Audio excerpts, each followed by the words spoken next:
पति कद्र करता तो ये ना होता। स्नेहा बहू, हमारी चाय कहाँ है? जीजी भी बैठी है इंतजार में। सासू माँ, भाभी मेरा सूट प्रेस नहीं किया आपने? ननद चिल्लाई। अरे भाभी, यहाँ क्या नाश्ता बना दिया? मुझे तो आलू के पराठे खाने थे। देवर बोला। मेरी ब्लू वाली शर्ट का बटन टूट गया है, आकर लगा दो। पति देव। चारों तरफ से परिवार वालों की आवाज़ सुना। स्नेहा रसोई में साड़ी का पल्ला कमर पर ढोस अपनी तेजी से हाथ चलाने लगी। बेटी पीहू का लंच तैयार कर रही थी, उसे बस स्टॉप पर छोड़ने जाना भी था। ये लीजिए माँ जी, आप दोनों की चाय बिस्किट। दीदी, आपका सूट प्रेस नहीं कर पाए, दूसरा पहन लीजिए। भैया, आज ज़रा देर से उठी थी, सादा पराठा दही अचार ही है। और सौरभ जी, बटन में बाद में लगा दूंगी, अभी अलमारी से आप दूसरा शर्ट उठाकर पहन लीजिए। कहते हुए स्कूल बैग बॉटल गाड़ी की डिक्की में रख पीहू को बस स्टैंड छोड़ने निकली। स्नेहा पहले ऐसी बिल्कुल नहीं थी। घर में किसी के मुंह से बात निकलती नहीं थी कि पूरा कर देती थी। सास, ननद, देवर सब कुछ करने पर भी खुश नहीं रहते थे। बहुत सोचने पर उसे समझ आया कि वह सबके लिए कितना भी कर ले, पर किसी को उसके लिए काम की कोई कदर नहीं। इसलिए अब वह सबकी फिक्र छोड़ अपने बारे में सोचने लगी। सबसे प्यार करने के साथ खुद से प्यार करने लगी। जहाँ पहले दिन भर घर के कामों में लगी रहती थी, अब अपनी बेटी पीहू के साथ कुछ वक्त अपने लिए भी निकालने लगी। देखा जीजी, कैसी हवा की रफ्तार से आती है, तूफान मेल बन चली जाती है, न किसी की सुनती है न किसी का ध्यान रखती है। हमें तो बहुत ही खराब बहू मिली है। सास विमला जी हाथ नचाते हुए अपनी ननद अनीता से बोली, जो 2 दिन पहले अपनी भाभी से मिलने आई हुई है। हाँ अनीता बुआ, भाभी तो कोई काम नहीं कर पाती है। एक सूट प्रेस करने का बोला था, इतना भी नहीं होता। देवर गौरव भी कहाँ पीछे रहने वाला था, वह भी ठुनकनाते हुए बोला, पहले तो हमारी फरमाइश पर सब कुछ बना दिया करती थी, मगर अब घर में घास फूस ना खाने मिलता है। मुझे तो समझ नहीं आता घर में रहकर आखिर यह करती क्या है। पति सौरव भुनभुनाते हुए बोला, पहले तो मेरा सामान हाथों में देती थी, अब कहती है खुद ढूंढ लो। अरे ऐसी पत्नी होती है भला, मैं तो तंग आ गया हूँ। और शाम होते होते तो दुनिया भर के दर्द मर्ज लग जाते हैं मैडम के अंदर। सर दर्द, कमर दर्द, कभी पैर दर्द, कभी भी खुश नजर नहीं आती। ऐसी शक्ल बना रखती है घर में जैसे जेल खाने में कैद हो।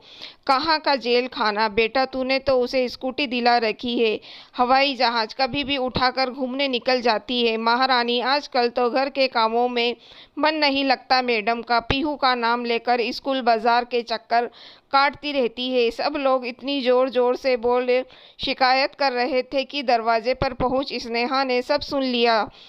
हाथ में फल सब्जी का थैला और दूसरे हाथ में किराने का सामान का बोझ लिए खड़ी स्नेहा तेज कदमों में रसोई की तरफ जाते समय सोचने लगी, आज खुलकर सबने कह दूं, आप लोगों को जो भी बोलना है मेरे सामने बोल दी करिए। यहाँ पीठ पीछे इतनी बुराई करने से हासिल क्या होता है? आखिर मैं भी तो सुनूं। कितनी मटर गश्ती कर कर आकर लौटी हूँ मैं, मगर उसके माता पिता के दिए संस्कार से हमेशा रोक दिया करते, बेटा ससुराल में व्यवस्थित होने के लिए समय लगता है। मगर कितना समय?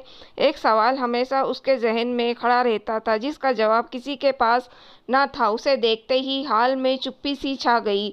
सब लोग अपने अपने काम में व्यस्त हो गए। आखिर उसका तो यह रोज का ही था, स्नेहा की बुराई भलाई न कर ले तब तक सबका खाना हजम कहाँ होता था। 6 साल पहले जब स्नेहा घर में बहू बनकर आई थी, बहुत समझदार और खुशमिजाज लड़की थी। शादी के बाद भी नौकरी पर जाती रही, मगर 4 महीने बाद सौरव बोला, क्यों ना पहले तुम घर में सबके अच्छे से जान पहचान लो। मेरे भाई बहन भी छोटे हैं, माँ से अब भी बनते। तुम्हारे ऑफिस की भागदौड़ में घर में काम अधूरे छूट जाते हैं, कोई खुश नहीं रहता।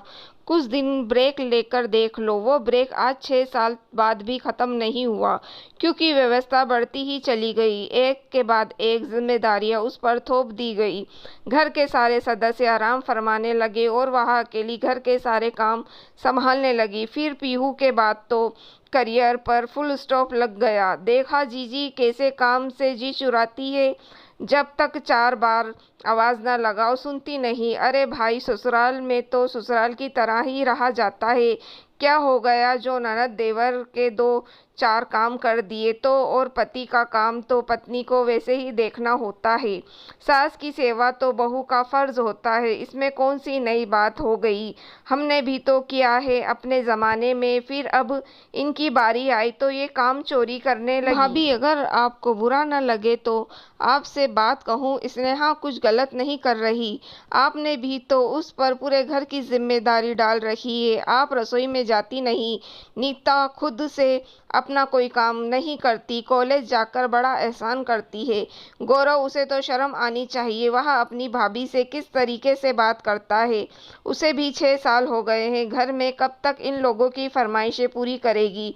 कल को गौरव नीता की भी शादी होगी, अब उन्हें तरक्की से रहना चाहिए। अपनी भाभी का थोड़ा हाथ बटाना चाहिए, ना कि सबके बीच में अपनी भाभी की बुराई भलाई करनी चाहिए।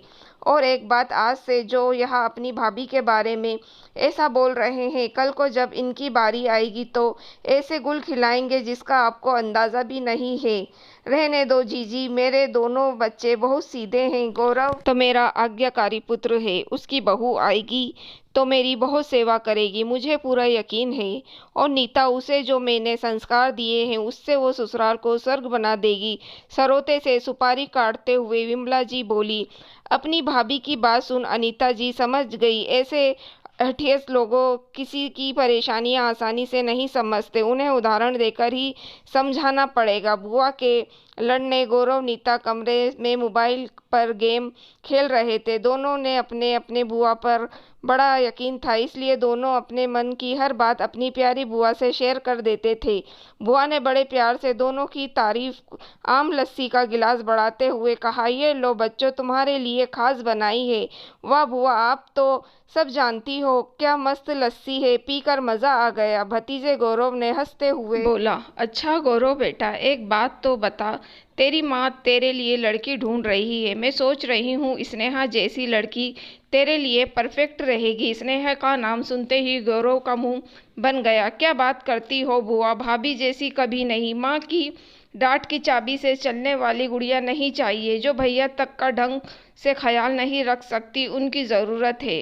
पूरी नहीं कर सकती, वहाँ मेरी पसंद नहीं हो सकती। तो बुआ, तुझे कैसी लड़की चाहिए। मेरी पत्नी तो एकदम स्मार्ट होगी, मैं जहाँ जाऊँ मेरे साथ वैसे रेडी होकर जाए, साड़ी वाड़ी में लिपटी ना रहे, वेस्टर्न ड्रेस धड़ल्ले से पहने, जॉब करे, मेरे कंधे से कंधा मिलाकर चले, अपने डिसीजन खुद ले सके, किसी की गलत बात सुनकर चुप ना रहे, गलत के लिए खड़ी हो सके, यूं नो बोल्ड एंड ब्यूटीफुल, यही गुण चाहिए मुझे उसमें, वही बनेगी मेरी दुल्हन। और बेटा, घर के काम कौन करेगा, तेरी माँ की सेवा उसका क्या। बुआ, घर के काम तो नौकर को शोभा देते हैं, और माँ को ऐसा क्या हुआ जो उन्हें सेवा की ज़रूरत है। सही जा रहे हैं भैया, मुझे भी ऐसी ही भाभी चाहिए, ना कि स्नेहा भाभी जैसी घरेलू गमरू जैसी। हंसने से ज़्यादा रोना आता है, दिन रात आंसू टपकाती रहती है। ठहाका मारो के भाई बहन हंसने पड़े। और अरे बिटिया, तू गौरव की छोड़, कल को तेरे लिए भी लड़का ढूंढ दूंगी, अच्छे घर में तेरी शादी कराऊंगी। तू तेरी भाभी से 4 गुण ले लेना, ताकि ससुराल में सुख शांति बनी रहे। क्या बुआ, किसके टिप्स ले लूँ। भाभी से पागल समझा है क्या, उसके जैसा अपनी पर्सनैलिटी खोकर इस घर के रंग में रंगने के जैसा प्रण मुझसे ना हो पाएगा। दिन भर माँ उन पर हुक्म चलाती है, अगर एक बार मेरी सास ने ऐसा करने का प्रयास किया, उसी दिन सूटकेस बांध मायके आ जाऊंगी, साथ में अपना पति भी खरेच लाऊंगी, बहू बनूंगी, घर में किसी की जागीरदारी नहीं, जो अब जब चाहे जैसा चाहे मुझे चलाएगा। मैं अपने मन की मालकिन हूँ, मुझे जैसा अच्छा लगेगा मैं वैसा ही करूँगी, किसी के कहे पर कभी नहीं चलूँगी। पर बेटा, लड़की को एडजस्ट करना ही पड़ता है।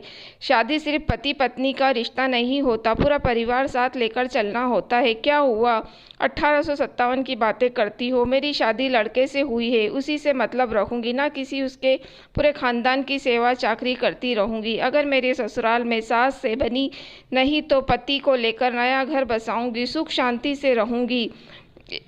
इठलाते हुए नीता बोली, बड़े ही उच्च विचार है बेटा तुम दोनों के। लाओ यह खाली गिलास मुझे दो, मैं धुलने के लिए रख देती हूँ, तुम लोग आराम से अपना वीडियो गेम खेलो। कहते हुए अनीता बुआ कमरे से बाहर आ गई। अगले दिन, भाभी आज शाम को मेरे कुछ दोस्त आ रहे हैं, प्याज की कचौड़ी और इमली की चटनी बना लीजिएगा, कोल्ड ड्रिंक्स में बाजार से ले आऊँगा।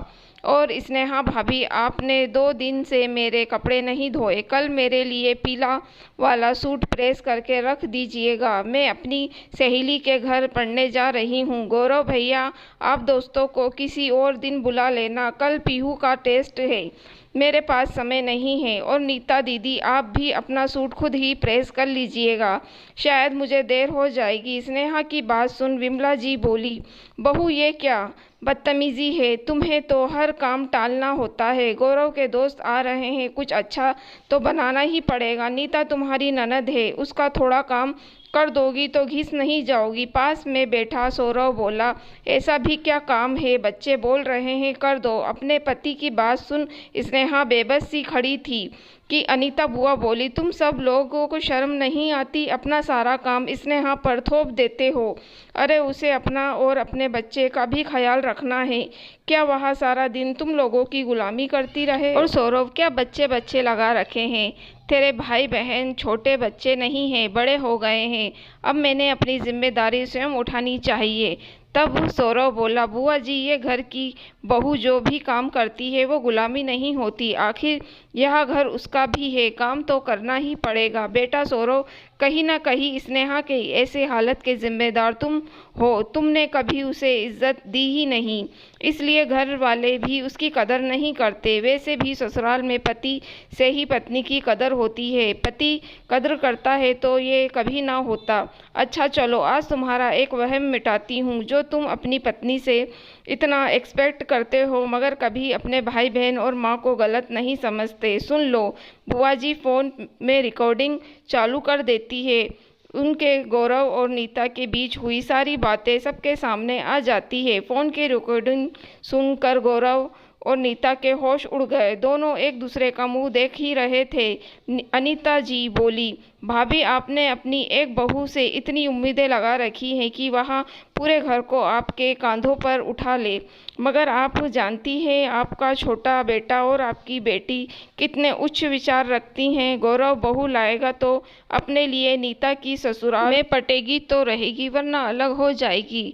अब ज़रा सोचो कौन अच्छा है कौन बुरा। जो यहाँ तुम्हारी स्नेहा बहू 6 साल से तुम लोगों की को सहन कर रही है, अब बताओ ये गलत है या तुम। किसी के पास बोलने को कुछ नहीं था। तब सौरव को अपनी गलती का एहसास हुआ और वह बोला, मैं ही तुम्हारा गुनहगार हूँ, जब पति होकर मैंने ही तुम्हें मान सम्मान नहीं दिया तो फिर मेरे छोटे भाई बहन कैसे दे। जिन लोगों के लिए मैंने तुम्हारी खुशियाँ और नौकरी दांव पर लगा दी, आज वह तुम्हें सिर्फ एक काम वाला समझकर काम निकलाते हैं, तुम पर हुक्म चलाते हैं जिसमें मेरी पूरी शय रहती है। मुझे बड़ा होने के नाते इन दोनों को समझाना चाहिए था। भाभी समय पर तुम्हारा सहयोग देने के लिए है, ना कि सारा समय तुम्हारी गुलामी करने के लिए है। नहीं, अब से गौरव और नीता अपना सारा काम खुद करेंगे, साथ में तुम्हारा हाथ बाजार के कामों में बटाएंगे, क्योंकि जल्द ही तुम अपनी नौकरी दोबारा शुरू करोगी। पीहू को देखने की जिम्मेदारी मेरी और माँ की होगी। स्नेहा अनीता बुआ को मन ही मन आभार प्रकट करती है। दोस्तों, अगर आपको कहानी पसंद आई हो तो आप मेरी वीडियो को लाइक और मेरे चैनल को सब्सक्राइब ज़रूर कीजिएगा।